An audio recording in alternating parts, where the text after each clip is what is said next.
लाल पानी निकल के आता है बाहर, और वहाँ जितने भी लाल पानी से लोग प्रभावित होता है उसके लिए कोई सेल के तरफ से कोई व्यवस्था नहीं किया जाता है। हम चक्रधरपुर रेल मंडल से किसी भी प्रकार का सुख सुविधा नहीं दिया जाता है। परियोजना श्रीमती जोबा माझी जी के 2 मांगे बहुत आ गई, बड़ी मांग आ गई। धन्यवाद। सभापति महोदय, आज मैं 2025-26 का अनुपूरक अनुदान मांग पर दूसरा पेज में बोलने का अवसर दिया, इसके लिए मैं आपको धन्यवाद करती हूँ। मैं वैसा क्षेत्र से आती हूँ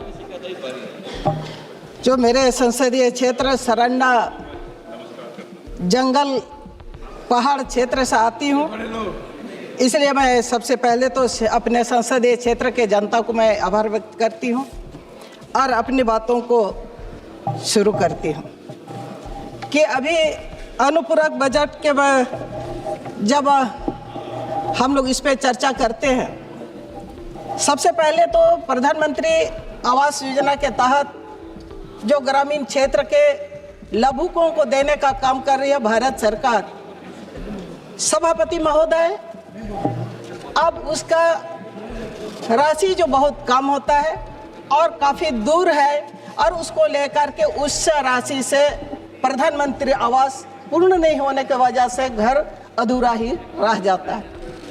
और झारखंड सरकार को राज्य के लिए 3 वर्ष तक प्रधानमंत्री आवास योजना नहीं दिया गया था, और मैं झारखंड के माननीय मुख्यमंत्री जी हेमंत सोरेन जी को धन्यवाद करती हूँ।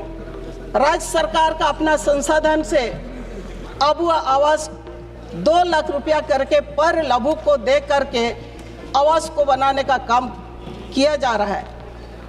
सभापति महोदय, आपके माध्यम से सरकार से मांग करती हूँ कि वो जो विगत 3 वर्षों में आपने झारखंड राज्य के मेरे संसदीय क्षेत्र में भी नहीं मिला है आवास को, उसको पूरा करने का सरकार से मैं मांग करती हूँ।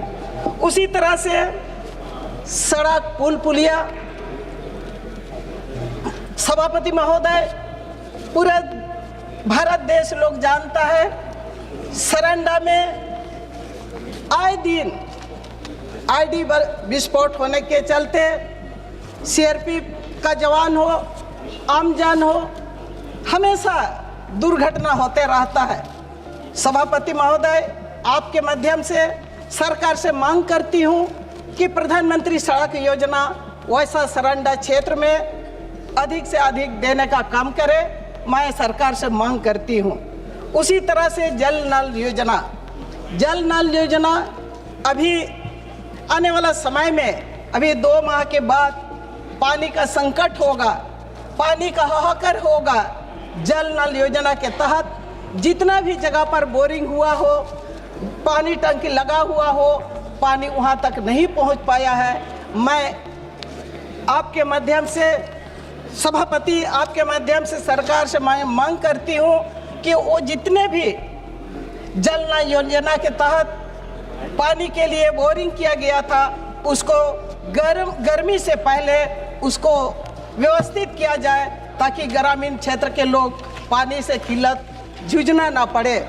इसी तरह से एकलव्य विद्यालय अब पूरे देश में कई सैकड़ों, अब कई जगह पर आपने बना रखा है, और मेरे ही संसदीय क्षेत्र में सभी प्रखंड में एकलव्य विद्यालय निर्माण किया गया है, लेकिन उसमें पूरा व्यवस्थित नहीं होने की वजह से उस विद्यालय में बच्चों का पढ़ाई भी शुरू नहीं हो पाती है।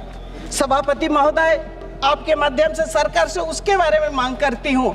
विद्यालय भवन बन चुका है, शिक्षक की अभाव है, वहाँ पर रसोई के अभाव है, सारा चीज़ों को आप पूर्ण रूप से उसको पूरा करें और विद्यालय को सही रूप से जनजातीय क्षेत्र का विद्यालय संचालन हो, मैं आपके माध्यम से मांग करती हूँ। इसी तरह से हमारा माझी जी समाप्त करें। महोदय, हम लोग का तो 9 मिनट होता है। नहीं, 9 मिनट नहीं है आपका, आप देख लिया जाए। इसीलिए महोदय 4 मिनट था, 4 मिनट से ऊपर हो रहा है। महोदय, सेल का क्षेत्र है, सबसे बड़ा वहाँ लो आइस का खदान है, और सेल के माध्यम से उसको संचालन होता है। सेल से जो भी लाल पानी निकल के आता है बाहर, और वहाँ जितने भी लाल पानी से लोग प्रभावित होता है, उसके लिए कोई सेल के तरफ से कोई व्यवस्था नहीं किया जाता है।